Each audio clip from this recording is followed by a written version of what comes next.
Bonjour, Fabrice, donc de chez Jones Snowboard. Je vais vous présenter sur Winter Pro les nouveautés pour 22-23. Donc je vais commencer par la board Stratos qui est pas une nouveauté, mais c'est une board qui est sortie l'hiver dernier et en France personne n'a pu jouer avec cet engin. Donc une planche directionnelle, freeride, un engin qui est précis, qui déjauge facilement, qui pivote aussi très bien dans les arbres, dans des passages un petit peu exigus, des fins de run. Carving précis, des ingrédients, des planches écologiques Jones, bien sûr les quarts en ABS en plastique recyclé, l'acier recyclé pour les champs, la biorésine pour nos noyaux, un dessus sans teinture, sans déco pour essayer d'avoir le moins d'éléments polluants. Cette planche est déclinée pour les filles également dans plusieurs tailles.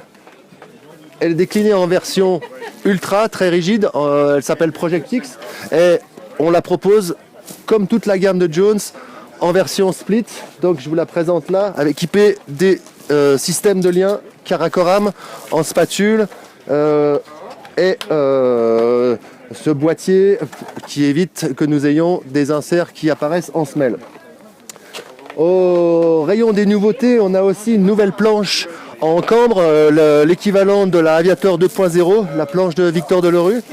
Elle est magnifique, c'est pour des filles qui savent s'en servir. Elle s'appelle Air Earth 2.0.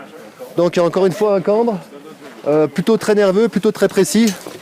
On a une Ultra Prodigy, encore une fois pour les moins de 12 ans, qui serait plutôt douée sur une planche à neige.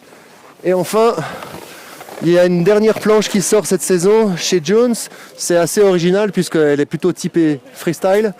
C'est la Tweaker, donc avec ce blunt nose et toujours camrock, donc du cambre entre les pieds et du rocker sur les spatules. Celle-ci, elle sera plutôt en cambre intégral, pardon.